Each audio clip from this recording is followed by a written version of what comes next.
Hello everyone, বধুয়া family ব্লগে তোমাদের সবাইকে জানাই স্বাগত। আজকে আমাদের বিবাহবার্ষিক, তাই বর সুন্দর উপহার দিয়ে দিল, আমার সব থেকে পছন্দের উপহার।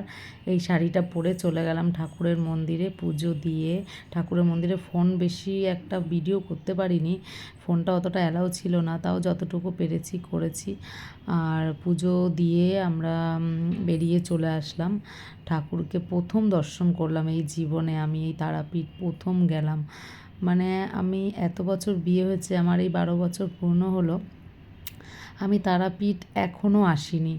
বিয়ের পরেও কি আর বিয়ের আগেও কি, মানে আমাদের ফ্যামিলি এমন কেউ বাকি নেই যে তারাপীঠ আসেনি, কিন্তু আমি কোনো দিনও আসিনি। তাই ভীষণ এক্সাইটেড ছিলাম। আর এসে মাকে দেখে এতটা ভালো লাগলো, মনে একটা অন্যরকম একটা শান্তি।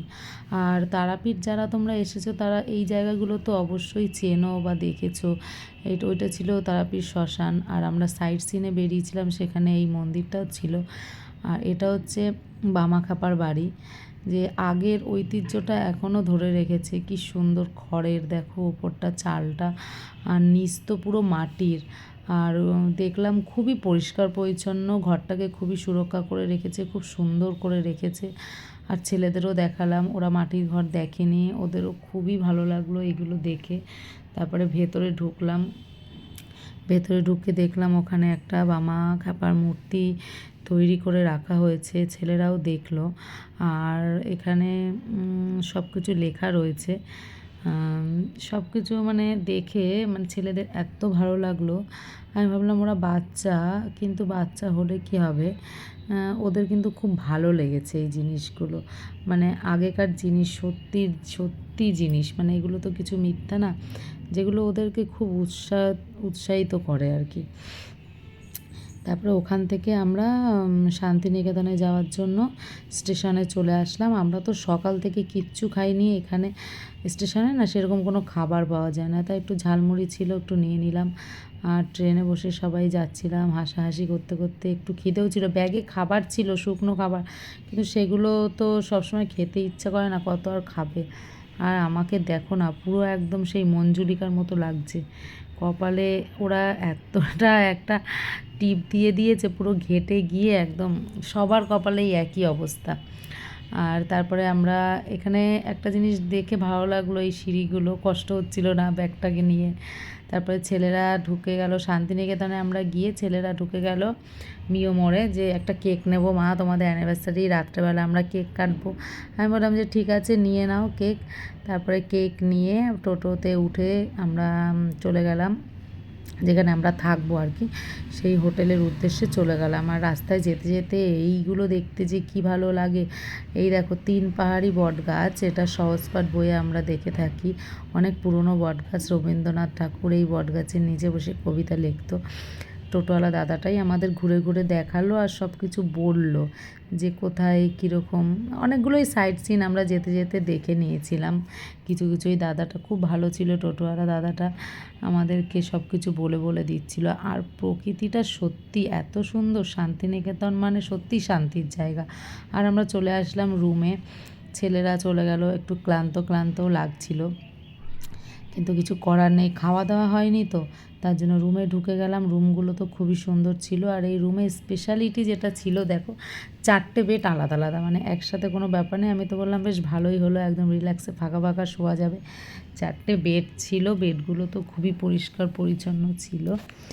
আর এদিকে ছিল একটা টিভি, আর একটা মিনি ফ্রিজও ছিল নিচে, ইলেকট্রিক কেটলি, কাপ, এখানে দুধ চা সব দেওয়া ছিল। এখানে একটা আলমারি ছিল, আর বেসিনটাও খুবই পরিষ্কার পরিচ্ছন্ন আর খুবই সুন্দর, একটা আয়না। আর সামনেই ছিল টয়লেটটাও খুবই সুন্দর। দেখো ওরা এতটা পরিষ্কার করে রাখার, পুরো সিল করে দেয় একদম নতুনের মতন। এখান থেকে আমরা ছেলেরা বেরিয়ে পড়লো একটুখানি হোটেলটা একটু ঘুরে দেখার জন্য। আশেপাশেরটা তো ভীষণই সুন্দর, এদের গার্ডেনটা এত সুন্দর যে ঘুরে দেখার মতনই। ছেলেদের যেটা মেইন উদ্দেশ্য ছিল, ওর মেইন দেখার জিনিস ছিল যে সুইমিং পুল আছে কিনা। তারপরে তো এদের সুইমিং পুলটা ছিল ছাদে, ওরা উঠে গেল, গিয়ে দেখলো সুইমিং পুলটা, দেখে তো খুবই পছন্দ হলো। এখানে বললো ঠিক আছে আমরা এখন না পরে খেয়ে দিয়ে আসি, আর যা রোদ্দুর এখন, এই রোদে তো আর স্নান করা যাবে না, তাহলে আমরা বিকালের দিকে স্নান করব। তাই ওই টোটোওয়ালা দাদা নিচে দাঁড়িয়েই ছিল। আমরা হোটেলটা পুরো ভালো করে দেখে তারপরে আমরা বলছি চলো আমরা চলে যাবো। আর এখানে দেখো ছেলে ফ্রিজের মধ্যে কেকটা রেখে দিয়েছিল, একদিকে ভালোই হয়েছিল ফ্রিজটা ছিল বলে কেকটা নষ্ট হয়নি, রেখে দিয়েছিল। আমরা রাতে কাটবো কেক। তারপরে আমরা একটু রেস্ট নিয়ে বেরিয়ে পড়লাম এখানে খাওয়ার জন্য।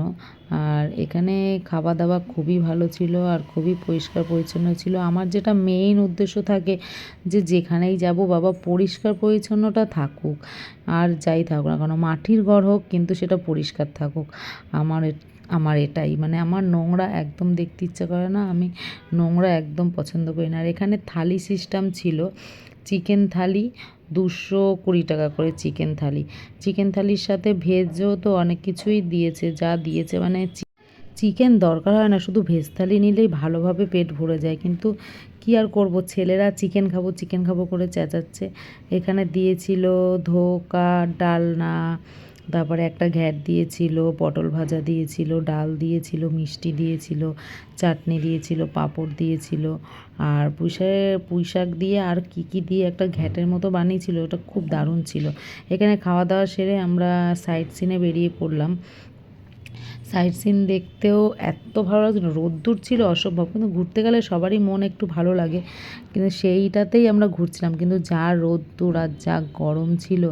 এটা হলো শান্তিনিকেতনের রাজবাড়ি। এখানে শুনেছি যে দেবের ওই জয় মা দুর্গা গানটা এখানে শুটিং হয়েছে। আমি জানি না ঠিক, টোটোওয়ালা দাদা যেটা বলল, কিন্তু এইগুলো দেখতে আমার এত ভালো লাগে, মানে পুরনো পুরনো জিনিস কিন্তু সত্যির জিনিস, আর এত সুন্দর বাড়ি, মানে আগেকার দিনে লোকেরা যারা জমিদার বা রাজারা এত সুন্দর সুন্দর ঘর বানাতো, মানে এইগুলো দেখতে মানে আমার ভীষণ ভালো লাগে, ভীষণ ভালো লাগে। আর এই বাড়ি তো প্রচুর পুরনো, কিন্তু বাড়িটাকে এত সুন্দর সুরক্ষিত করে রাখা হয়েছে না, দেখে খুবই ভালো লাগলো। সামনে একটা বিশাল আলপনা দেওয়া, মানে এখানে এখনও দুর্গা পুজো হয়, দুর্গা ঠাকুর ভেতরে রয়েছে, মানে ওই যে খড়ের বাঁধা যে দুর্গা ঠাকুরগুলো সামনে মানে হয়তো বানাবে, এখানে বসেই তৈরি করা হয়। প্রত্যেক বছর এখানে দুর্গা পুজোও হয়। তাই ছেলে আর ওর বাবা দেখছিল, ভেতরে না খড় দিয়ে একটা দুর্গা ঠাকুর বানানোই ছিল। তারপর সেটা দেখতে আমরা গেছিলাম। দেখো এখান থেকে অনেকটা দেখা যায় না, ভেতরটা একটু অন্ধকার অন্ধকার মনে হয়। এই যে দেখা যাচ্ছে দুর্গা ঠাকুরটা একটু একটু বোঝা যাচ্ছে। ভীষণ ভালো লাগছিল দেখতে, এত সুন্দর। তারপরে ওখান থেকে আমরা বেরিয়ে পড়লাম সৃজনী শিল্পগ্রাম। সৃজনী শিল্পগ্রামটা এসেও তো দুর্ধর্ষ লাগছিল দেখতে, আর এত রোদ্দুর ছিল কি বলবো। তাও মানে জিনিসগুলো এতটাই সুন্দর, পুরো মুগ্ধ হয়ে যাচ্ছিলাম। রোদটার জন্য ছেলেদের একটু অসুবিধা হচ্ছিলো, ওদের গরমে মানে কষ্ট হয়ে যাচ্ছিলো, তাই আমরা বেশি একটা ঘুরিনি। মোটামুটি এইটা দেখেছি, আরও দুটো একটা দেখে আমরা টোটোওয়ালা দাদাকে বলেছি যে আমাদেরকে রুমে দিয়ে আসো, কেননা ঘুরতে এসে এত কষ্টটা করাও তো ঠিক না, একটু রেস্ট নিতে হবে। তাই ছেলেরা একটু ঘুরে ঘুরে দেখছিল, আমরা বললাম তাড়াতাড়ি চলো বাড়ি চলো। কিন্তু এখানে জিনিসগুলো এতটাই সুন্দর, সব দেখতে ইচ্ছা করছিল। আর ঘরগুলো দেখো কতটা সুন্দর। আমরা টোটোওয়ালা দাদাকে বললাম আমাদের বাড়ি দিয়ে আসো, তারপরে আমরা গিয়ে একটু ঘুমিয়ে টুমিয়ে নিয়ে সন্ধ্যাবেলা চলে আসলাম সুইমিং করতে করতে পুরো অন্ধকার হয়ে গেছিলো বলে আমাদের আর ভিডিওটা ভালো করে তোলা হয়নি। ব্যাস রাতে চলে আসলাম, আমাদের অ্যানিভার্সারি সেলিব্রেশন, কেক কাটা হলো, আর অর্ডার করা হয়েছিল বিরিয়ানি আর এখানে চিকেন কষা। আমরা 4 জনে মিলে খেয়ে নিলাম বিরিয়ানি আর চিকেন কষা। খাওয়া দাওয়া করে আমরা ঘুমিয়ে পড়লাম, কালকে সকালবেলা আবার বেরোতে হবে। তাহলে ততক্ষণের জন্য বাই বাই, সবাই ভালো থেকো আর ভিডিওটা দেখো, ভালো লাগলে একটা লাইক করে দিও। Bye bye.